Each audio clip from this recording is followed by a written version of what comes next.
Podcast with Rich Keefe. It's the Dork Podcast. Ryan Davey. It's the Dork Podcast. Hashtag. It's the hashtag Dork Podcast. Thanks for tuning in to another episode of Hashtag Dork. My name is Rich Keefe, joined as always by Davey Eyeballs. He is Bob. All hail the king of ginger ale. It's Ryan Davey, how are you? I tell you, I had a weekend this weekend. Did you really? Tell me about your weekend. Let's tell you, so Friday night, I get to MGM Fenway. By the way, I don't know what was happening in Fenway on Friday night, but my God, I could not find parking for the life of me trying to get to MGM. Was there a ball game? There was a ball game, but that's usually not that bad. There was like people dressed in tuxedos, like college kids in tuxedos. I know it was like a big graduation weekend too. So, okay. I don't know. Crazy stuff going on in Boston. But I was shooting the co-headlining tour of Trivium and Bullet for My Valentine. Okay. Those bands are excellent. Nice. Took some great photos. Then Saturday I had a day, won a softball game, came home. I mean, what are we doing there? What more do you want? And then Sunday, get this. So then I had a great day with my family. Mm-hmm. Went to Gillette Stadium. I saw my friends who live in Walpole. Then went to Gillette Stadium to photograph AC/DC. Hell yeah. Hell yeah. Check out Ryan Davey Photo if you want to see some of those. And then I went from AC/DC to see Thunderbolts.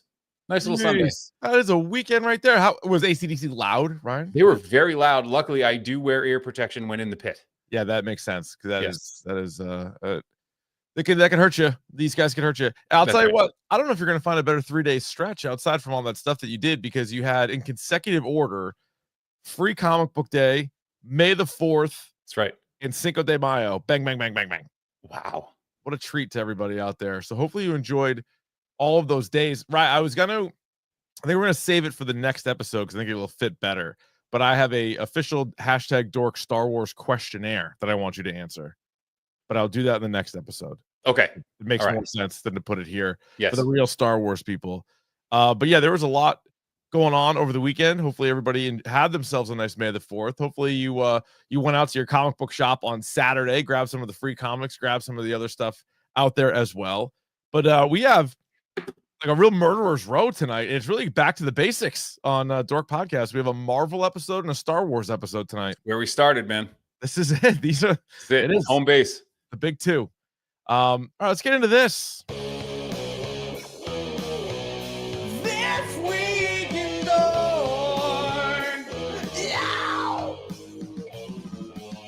Now, you sound absolutely swamped, so maybe you have not seen the latest episode of The Last of Us? Not yet. No, I'm going to watch it right after this. Very good. So we are, 4 episodes in?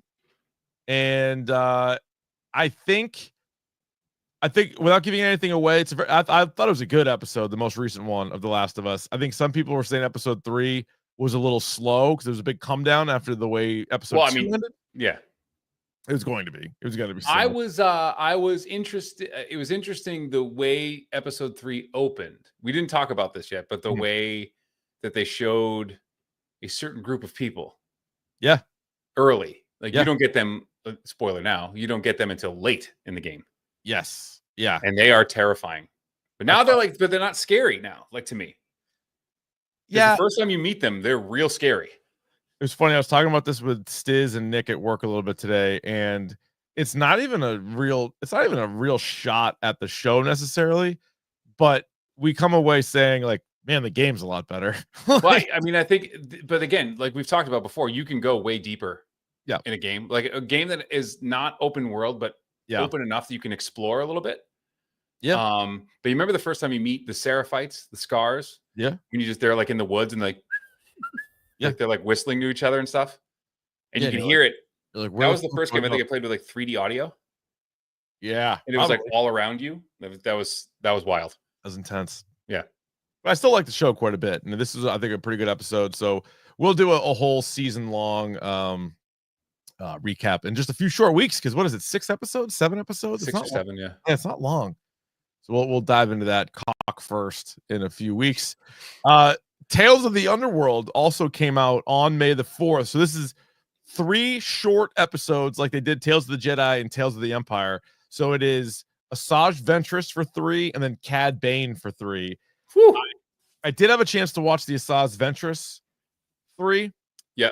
Good. I would say good, not great. I thought it started out like guns blazing. I was like, oh shit, like we are in for a real treat.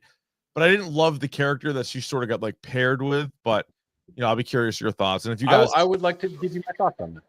Yeah, it's like 15 minutes each, so you can definitely rip those quick. I know we've done. I think we did standalones on the previous two. I don't think we have time to necessarily do a standalone, but we can always circle back to it if need be. And right before we get to the topic du jour, we do have some massive video game news since our last episode, and that would be Grand Theft Auto 6 has an official release date, which is now May 26th of 2026. Was it like a year from now? Yeah, a year and 3 weeks. I just get it right. I think if you do it right, you never have to. Then I'm of the belief, like many people, that this is the last Grand Theft Auto game ever. Probably. Because it's been in development since 5 was released, and it's been 13 years. Yeah. So this is probably the last one you're ever going to get. Yeah. So get it right. I don't mind. Yeah, I'm okay. I'm still playing Assassin's Creed. I haven't really had a chance to get into that any further. Still playing a college football game, although the new college football is coming out. I know. But I'm like, I just lost. Oh, you did? Oh, who'd you play? Stanford. Good, right? Yeah, they were ranked high. It was 3-4. I was 4. They were 3. I lost. Jesus Christ. I know. Cardinal? Fucking all right, stupid tree. Dive into that. The Tony Hawk 3 and 4 remaster comes out July 11th. So that'll just keep us busy for a year. 100%. I'm good. Between college football and that, I'll be fine for a while. Did you hear? So they weren't going to put Bam in it. Tony Hawk was like, "You goddamn right." No, he's like, "No, you're not doing this unless you put him in the game." He's in the game. What a good friend. You know who should be in the game, but I think he has like a deal actually with the skate thing. Is Tim Robinson should be in the fucking game. I think he's in the skate thing, and I think him and like Rob Dyrdek are like in the skate, like EA. Okay. That's gonna be fun. Those games were so fun. Not the same as Tony. Like Tony Hawk was very arcadey. These were like different. Yeah, they were different, but they were equally as fun. That Tim Robinson's movie comes out this weekend. Friendship. Oh yeah, we haven't nailed a plan down for that yet, but we're coming up with one. We're trying to see it as friends. A group of friends are gonna go see Friendship. That's the plan. Yeah, tough. I don't know why they had to put it out on Mother's Day weekend, but Mother's Day Sunday. It's not Mother's Day weekend. It's really just Mother's Day Sunday. Let's not get it. Come on. What do they do? What do they do? They don't deserve a whole weekend. They did 2 days. Kidding. This is crazy. I'm kidding. Oh, we know. All right, so that's that. So we'll do a Friendship episode next week, along with Andor episodes 7, 8, and 9. But in the meantime, Ryan, y'all ready for biz? Are you ready for the topic du jour? I don't know what that means. Well, I'm glad you asked. It's the topic of the day, and today we are back with another MCU movie. That's right, folks. Thunderbolts in theaters this past weekend, 2 hours and 6 minutes. Currently on Roddy T's, 88% from the critics, 94% by the audience. It is the 36th MCU movie, and it is the final Phase 5 MCU film. We begin as we do with all of our movie and TV reviews, spoiler free. Ryan, Thunderbolts, did you like it? You know what, Rich? I did. Yeah, I did like it. How did you feel about it? I also liked it. I had a feeling that you would like it because I thought it was quite good. I thought it was I went in with both high expectations, but also like not expecting the world, if that makes sense. I was like, I think it'll be good. I like a lot of the people that are in it.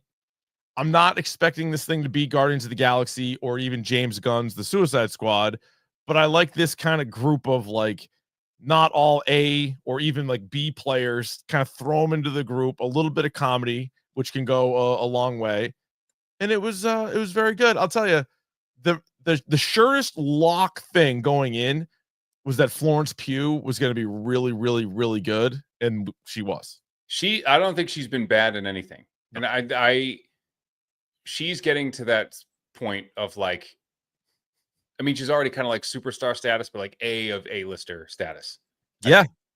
She's I was thinking that too, watching it. I'm like, she is a legitimate like movie star. Yeah.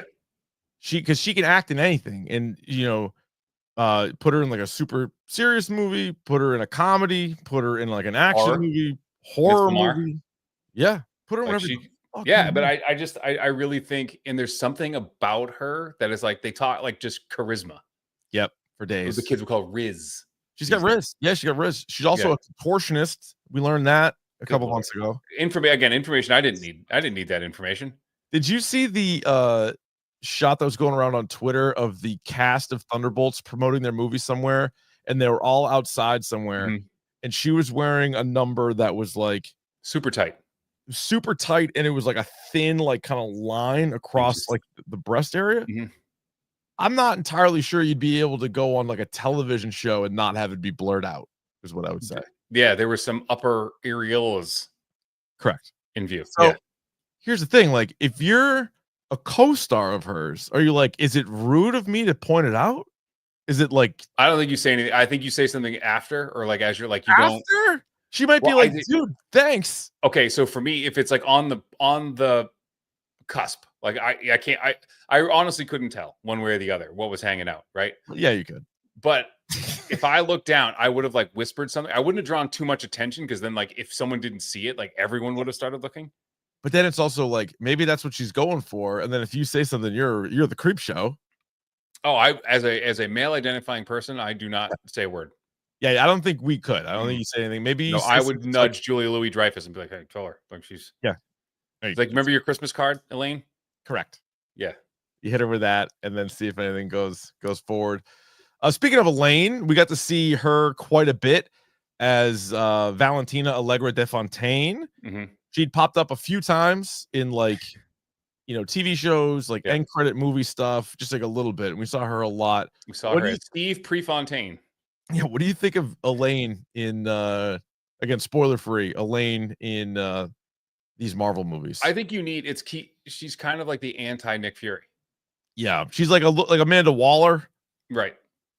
But even like more, I think Amanda Waller at least isn't as self-serving. It's not like for her personal there's companies involved and like whatever, but it's not like, yeah, she's worse than Amanda Waller. Oh, absolutely. As a person, yes. Yeah. It is funny. Like she's like kind of playing the Veep character, but obviously like the Veep character isn't like evil, but like it's sort of like that sort of same kind of cadence, that kind of style. Rob, would you say that Marvel is back? Yeah, I mean, I think this is like, if it's an indication of what's to come, and this is a movie that like, I was thinking about it. Marvel kind of did that thing that we gave DC so much shit for, like taking yourself like way too seriously. Like this is about, superheroes. Like this is like child's stuff. I don't know why we're taking this so seriously. And this was like kind of like a poke fun at yourself kind of movie that we absolutely needed. It's that palate cleanser right before, you get Fantastic Four and you start doing all these, multiverse things again. Like this was actually a pretty nice way into that. Yeah, this was fun. And there's a line, it's in the trailer, so it's not a spoiler at all. But when Florence Pugh is just like looking at the group and she's like, what is this? Like nobody can fly? We're just all punch and shoot guys? And it's like, yeah, pretty much. Just punch and shoot guys. I love a good punch and shoot guy. Just punch and shoot. So yeah, it was good. There's a mid and an end credits scene, which obviously everyone's sort of like trained for at this point in the MCU. I would just say worth seeing. We can leave it at that. Yeah, I think we'll get into, there's some questions certainly that I want to get to in spoilers, although it seems like Marvel is like spoiling certain things now. So if you're really one of these like finger in your ears, you don't want spoilers like Kyle's dad, then you can't even be on Twitter at all, because like a bunch of stuff is like already out there. And now, like you said, I mean, it's weird on Monday that Marvel is like, no, we'll spoil it for you. Spoil everything. Like, you guys didn't see it in the first weekend. It's like the first weekend, like Jesus Christ. Like you'd think you'd give people more of a shot than that. But I say it's a must see. I mean, at this point, I still think all Marvel movies are a must see. It got to a point where it's teetering. And a lot of people said that it just isn't. This is the 14th movie since Endgame. We went through the list not too long ago, and it was like 50-50, like, or maybe less as far as like great movies. There's probably like 2 or 3 great ones, 2 or 3 shit ones, and like a bunch in between since Endgame. So the consistency just wasn't there. So Fantastic Four is a more significant movie because if that misses, I think they're kind of fucked. And if it hits, then like we might have a nice 5-movie streak going here. But at least this as like sort of a leadoff hitter to this next wave of movies, I would say it got on base and then some. Maybe even a gap double. What did it? I read recently, was it Feige said that there's like it's either a 10-year or 10-movie plan for the X-Men in the MCU? It's a lot. We'll be playing Grand Theft Auto 7 by then. But what is your dork score for Thunderbolts? Hard, fast 5. Right down the chute. I'm going the same. I agree with you completely. Yeah. I'm going rock hard, like dripping hog 5. Veiny bastard. And I do this on Letterboxd. I'm at Dork Podcast on Letterboxd. I've been keeping track of all the movies here for the year and for the MCU. So 36 MCU movies, right? I have it 14. I was gonna say this might crack 10. This might crack the top 10. Yeah, I think like looking at it, I think again, it's probably better. This is actually something you're probably better off tiering than you are straight rank. But you could probably talk it up to 10, but you couldn't have it any lower than 16. No, like, no way. Like it's I mean 16, 17, you're getting into like Ant-Man territory. Yeah, for me it's like Spider-Man. Right now, right in front of it, I have Spider-Man No Way Home. Right behind it, I have Wakanda Forever. Yeah. Quantumanium, Love and Thunder, Black Widow. It's better than Love and Thunder. It's better than Quantumania. It's better than all those ones. Black Widow. Yeah.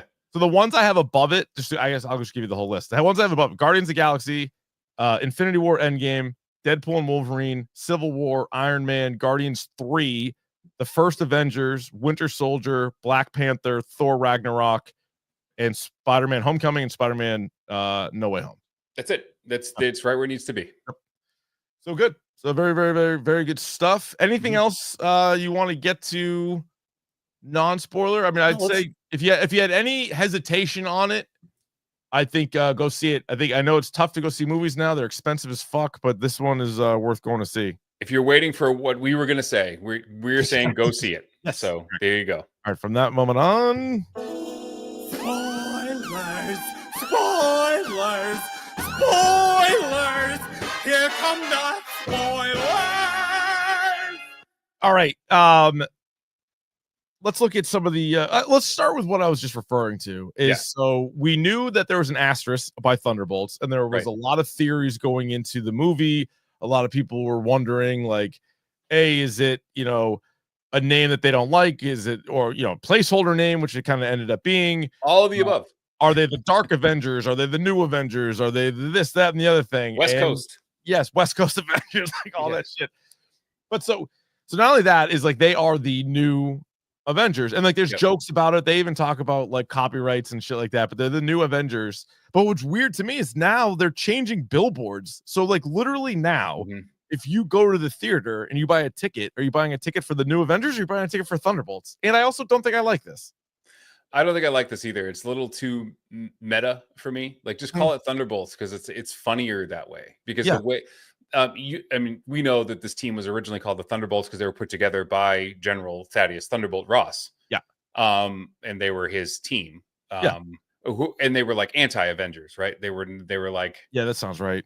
But that's the joke, right? I mean, the joke is that like they weren't a very good team. So like Yelena's soccer team was called the Thunderbolts, and they sucked. They sucked. And they weren't good at anything, right? So, and that's the joke. I mean, keep the joke.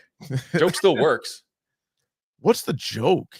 So 10 years from now, are you going to be like, oh, I liked Thunderbolts, or you're going to say, oh, I liked the new Avengers? You know, what's going to be funny is like, I'm going to have to explain to people like, oh, when that movie first came out, it was actually called Thunderbolts. Right. What a weird fucking thing, I think. And it's weird. I just watched a movie. I was coming on a plane coming back from Italy.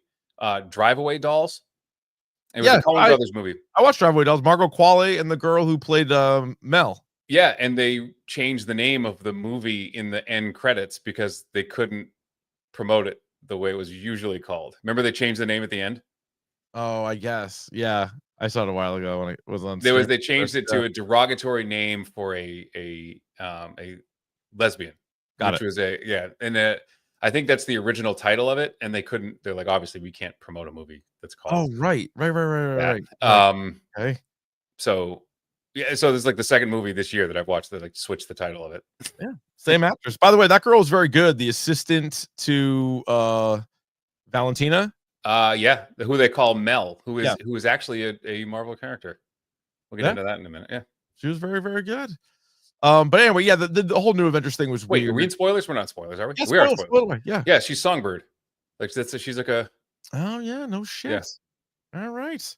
Yeah, she was a good. I liked her. She was a good character. Good introduction to her. The end credits scene. We'll jump ahead real quick just because some of the stuff we talk about at the end of spoiler free stuff. But the end credits scene is the New Avengers 14 months later. Oh, you skipped the Wheaties one though. Oh yeah, so mid credits. You're right. Yeah. Mid credits scene. David Harbour is there in a grocery store, and he got on his Wheaties box that he wanted. The New Avengers are on the Wheaties box, and he's trying to sell the Wheaties box. He's trying to sell the Wheaties box in the store to a woman. She's like, "Great." I love when she was like going away just to put it down. She took it, but then put it on another thing. Yeah. So then end credits. You fast forward. It's 14 months later. This scene, it came out, was actually directed by the Russo brothers. I guess they just tagged this on. So they're wearing like new clothes. They are a group together. Then they get a fucking big alert coming in hot from outer space is this spaceship. And then when you zoom in on it, it's got the Fantastic Four logo. Well, I think what was also interesting too is that they're talking about being sued by the actual Avengers. So they're kind of like playing this hand that like Sam, Captain America has an actual Avengers team. Like who's on that? Yeah. Like so right now, we don't know. It's basically Civil War all over again.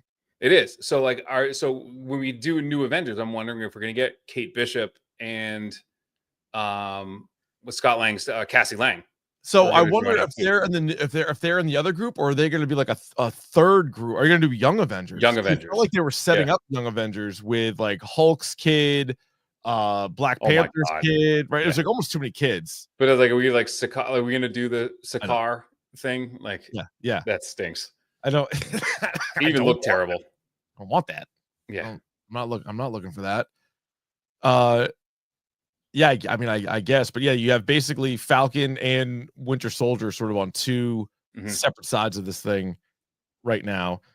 This team though is solid, and I don't love the idea of just like a second version of all these characters. I think that could be the potential downfall. However, not even a shot at Scarlett Johansson, but this Black Widow is significantly better than the other Black Widow. Well, I think and again, nothing you said, no disrespect to Scarlett Johansson's good. She's fantastic, but I think it's just the je ne sais quoi of Florence Pugh. She's just I don't want to use like the only way it's going to sound stupid, and like I know it's like she pops.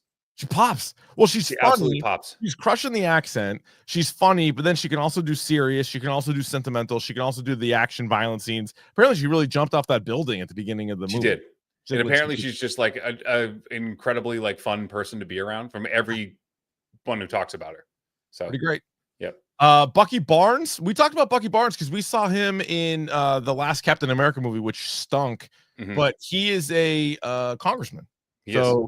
He was a Hydra agent. He murdered Tony Stark's parents, but he's in the Congress. It's weird. Okay. It's weird. Electing convicted criminals to high-ranking political positions is weird. It's never happened before. Never once. It'll never happen. That's why this is fiction, Ryan. That's right. That scene, though, with him catching up to them, part of it was in the trailer, but the full scene of him driving on the motorcycle fucking was amazing. And then when he grabs his arm, wraps his arm around it, stuffs it.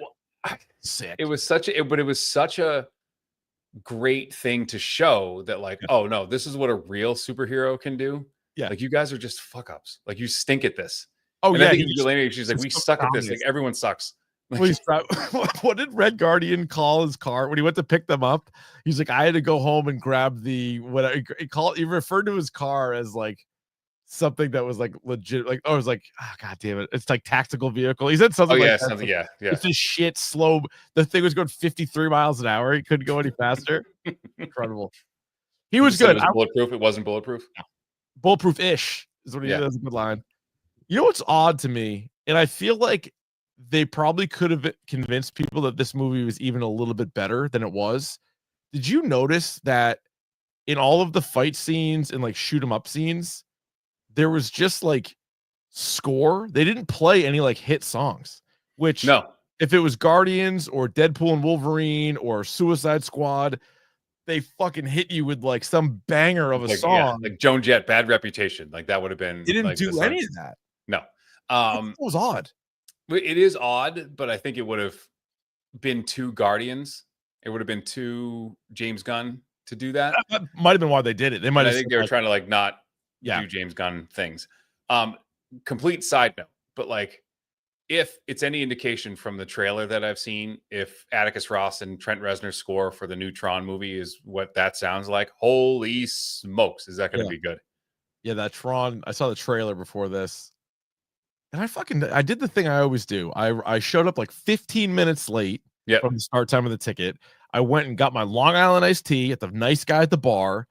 And I walk in and I still saw like 3 trailers. I was like, Jesus Christ, what is going on here? But yeah, Bucky's a badass, and you're right. It's a good like juxtaposition to the rest of the team. I was not a fan of the U.S. agents in Falcon Winter Soldier, and I think that obviously is kind of the point. Yep. In this, I still feel like he was on the weak end. I liked a lot of other characters more. He didn't bother me as much, and there was some good back and forth with him and Yelena, but I mean, he still kind of stinks. No, but I think that's the thing. I think he's just like a fucking prick. Like, you know, but I like that he was kind of like trying to be serious the whole time, even when the other characters weren't. Yep. Like they were like making fun of him. Like, and I like when they bent the shit out of his shield and then he's still carrying it around. He's like, he kind of called it a taco at one point. Yeah. That's good.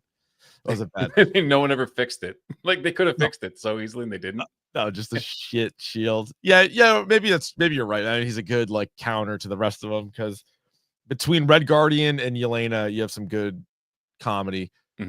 Shocking absolutely nobody based on how they promoted this movie, and then when we saw the Doomsday cast, Taskmaster dies. The Taskmaster does not last long. And not only that, but like everyone hated that character in Black Widow. So like, yeah, if anyone's gonna go, that's who's gonna go. I did like that idea of Valentina, the quadruple cross. Quadruple cross right off the rip, sending everybody there on a mission to cancel out each other, and then if that doesn't work, there's going to incinerate the whole thing. Great, makes sense to me. Now you probably don't need the incinerator to have like a 2-minute warning to allow them to fucking gather. That was an odd choice. They're like, just do it. Like I don't understand where you have a countdown. That was a strange thing. Red Guardian's good. I would say he doesn't hit on every joke, but he still hits at a pretty high percentage. And I enjoy him. I enjoyed him in Black Widow. I like Black Widow, the movie, more than most. And he's good in that. And I was glad to have him back. I like Red Guardian. And it was good to watch those two. So Yelena and was it Sergey? No, Alexei. So like have them talk to each other and like have those like real conversations in real time. I thought that was important for the movie. I mean, this was a really cool, and we kind of what's his name? Lewis Pullman, Sentry, aka the Void, was fucking incredible. Great. Dude, he was so good. You know what's funny is Lewis Pullman playing, I guess, 3 characters, if you will. That was originally going to be Steven Yeun, who I think would have. That's right. I remember that. I think would have been great at that. I think he would have been awesome, actually. I remember that. And then what did he? Was it scheduling? Classic scheduling. He's a busy dude. He's in a lot of stuff. He is in a lot of stuff. But like he was the original guy because I think. Could you imagine the field day that the fucking idiots would have had with that? Yeah, but whatever. I think he would have been good because the guy who directed this directed Beef, which I never saw, the TV series Beef. Yeah, but Steven Yeun was in that, and then he's directed a few other things. But nothing like this. This was sort of a first. What's his name? Jake Schreier. He'd never directed anything kind of big like this. But yeah, so Steven Yeun was the first choice. Who I thought would have been good, or maybe even better. But Lewis Pullman crushed this. Like I had no problem. He was a good Bob. Then he was a good Sentry. One nitpick on Sentry, however, I have is he went from barely knowing how to break a glass of water to fighting all of the Thunderbolts and destroying them in like 90 seconds. Yeah, I mean, but would you rather that, or would you rather them drag the movie out another half hour? You know, it was so well paced that. I guess it seemed too quick, really quick. Like and you never really showed him getting any kind of better. So you had the one scene where he doesn't even know who he is, going all the way back to like when he actually saves them. Then he gets shot, gets up. So like, all right, cool, he's bulletproof. And then he flies away. Like, great. But then when he's there, he doesn't really know how to do anything. Like, he gets in all their heads, which is a cool fucking storytelling device. He gets in everybody's heads. He gets in Valentina's head. She just was like, what is this? Gets up, walks away. Then he's like, I can control it. He's like trying to do the glass thing, blows up the glass with the water. And then like it felt like 5 seconds later, he dyes his hair blonde. He's wearing the suit. All the Thunderbolts start trying to stop him, and he destroys all of them in like no time. And it's weird too, because I forget. So when he becomes the Void and then like loses his memory, does he forget that he can do all that stuff? I think so. And I don't know if he gets that knowledge back. He must, because like in the end credit scene, he's still with them, but I don't think they've figured out how to like use them. Like, no, because he said like if you, I can't be Sentry without being the Void too. Right. Yeah. So like that's why, and I think that's why this character, as he shows up in comic books, is so cool, because you never really know what you're gonna get. And I remember the first time I had really read something with him in it was World War Hulk, when the Hulk comes back from what's the name of the planet? Sakaar. Yeah. Scar. So Scar is his son, and Sakaar is like Scar's the kid. Sakaar, I think, is how. Yeah. So he comes back, and like that, basically, that's the only person they can get to stop him. Yeah. And he eventually does. Like, it's kind of like a tie. Like, they don't know. So that's the only character that can stop the Hulk. He's like basically Marvel's Superman, but like can't. He's also like very, very bad. Yeah, like so it's funny because that's a character that they've introduced so many characters in the MCU in the nearly 20 years that they've been doing it. And he's one that they haven't touched prior to this. So that was exciting. And it wasn't really a surprise though. Because remember they cast and they're like, oh, Bob, and then like some places even said Sentry, others just the way they kind of showed stuff. You're like, oh, I think this is what we're gonna get. But I was still excited to see how they did it, and I thought it was good. People have made the comparisons to like Homelander and The Boys, which does take like The Boys was written way after Sentry was created. Like Sentry's a newer Marvel character. I don't think he's like, he's not like Hulk in like Fantastic Four, but he predates The Boys. But no, Sentry looked like a badass. It makes sense that a character like Valentina would want this. It would try to like weaponize this. The Void shit was fucking cool as hell. It was. And it's, what a great allegory for mental health and like reaching out to people and getting the help you need. But it was really well acted too. Oh, and really well explained. Yeah. Like the scenes with Yelena and Bob were really, really good. Which was, and how about missing how about when they fucking poofed the first girl, like that little girl that was there? And I'm like, I gasped. I'm like, they're gonna save her, right? Like, nope. And like the sound effect and the image that it created and all the people. But it's just like that negatives. It's like silence, which is like you're like, oh, like oh no. Yeah, you're expecting like an explosion or something with some sound, and it's like no sound. Nope. It's what's more black than that? None. Space without the stars. Not space outside, none more black. Yeah. Yeah, that was sick. So he is a high-powered dude, to be sure. So I don't know how he's going to factor in going forward, but I would imagine he is a big part of Avengers Doomsday. I would like to see him and Adam Warlock square up. Yep, that'd be good. When we get to Battle Planet, that would be a good matchup. It's just like I'm not sure you can trust. I don't know if you can trust this guy. You can't. Right? I mean, you can't. That's the problem. You just you definitely can't. Unless you have no choice. I love that they bring him out when they have like no choice. Yeah. Like that's it. He's like the nuclear weapon. Like you can't. That's it. We can't do anything else. Yeah. Here he comes. But yeah, him getting in the heads of all the characters is pretty cool because it shows you like something that they're all dealing with. Like we didn't know anything about Valentina's character, and then you find that little backstory. But what a great way to just get that exposition too. That like okay, that explains that. Do you think? So in the Fantastic Four trailer, you have Reed Richards, Pedro Pascal talk about like how like it's his fault that Galactus showed up because he like ripped through space and time, and they answered they heard me. Yeah. Is this the thing? Is this them going to 616, what does it? Is that what puts them in? Do you think Galactus is going to be on our time, or is it going to be on where they well, are? I think he's like pissed because like he's pissed he's coming. Yeah. I also wondered on Fantastic Four is the Invisible Woman's pregnant in the trailer?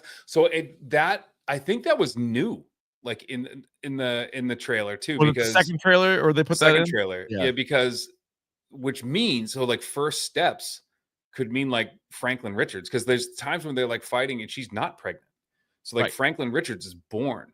Because that's what I was wondering. It's like because Franklin Richards is such an overpowered, right? So like now you have him and Sentry and Adam Warlock. Yeah, but I almost wonder if like does Franklin Richards also create like pushes them to like another dimension or something? You know, maybe because when he was young, he was very unpredictable, right? I remember reading those comics, and he was it was a real problem.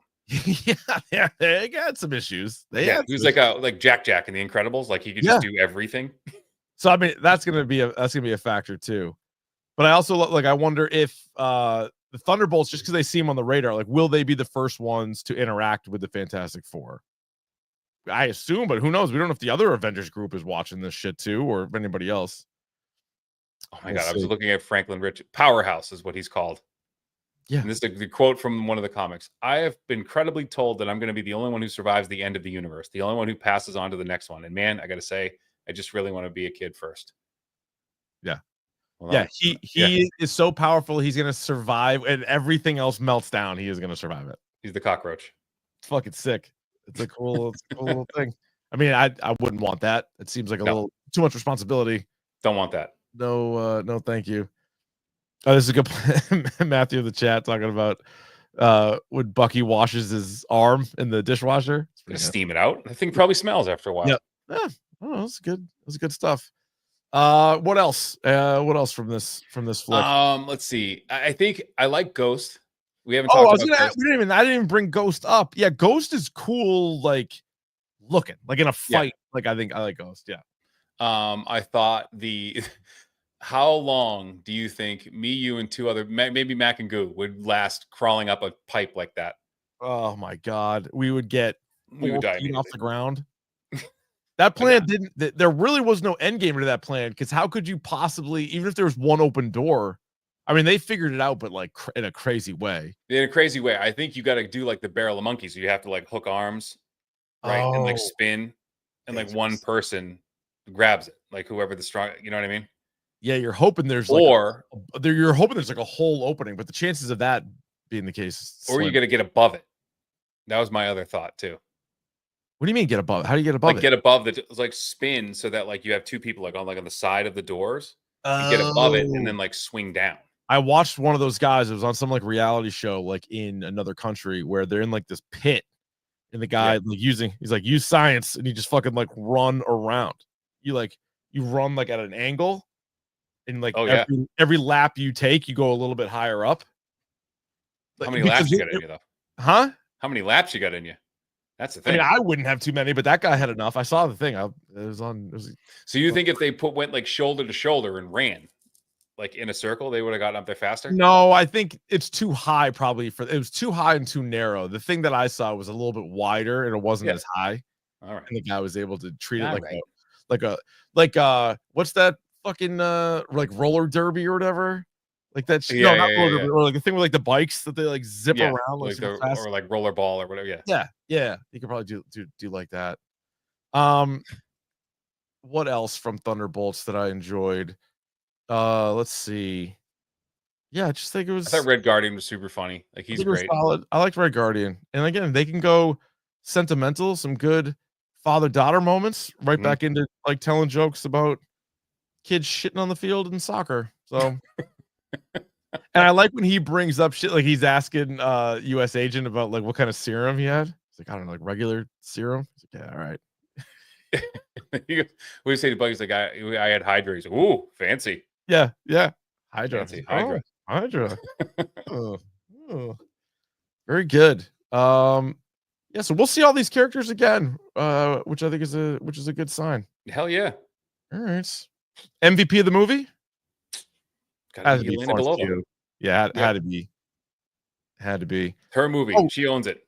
This is the last thing I'll say about it. I think The Suicide Squad and Guardians of the Galaxy are both better ragtag group team movies. However, the villain or villains, if you want to say like the Void and Valentina are the villains in this, better than the villains in any of the other ones. Better than Starro? Better than Starro. And even like Ronan the Destroyer, like yeah. And if you could tell me, well, I liked Ego. No, that's the no. 3. Oh, the third one. Yeah. What's his name? Yeah. Not the creator or something like that. I figured it was like something like that. Yeah. It's good. All right. Ego, no. And like Probably Starro, not really. Yeah. No. Although they had killer soundtracks in those ones. Great soundtracks. That'd be a little bit of a different. But all right, let us know what you guys thought about Thunderbolts. Davey and I are both going 5 out of 6. Hit us up on Twitter and Instagram and YouTube at Dork Podcast to let us know. If you're watching live on YouTube right now, jump over to our other link and we're going to bang out an Andor episode, 3 more episodes of Andor since our last podcast. So Rye, in the promise me a million times over, you'll never do another rule. Nah, man, not going to do that. The hashtag Dork Podcast.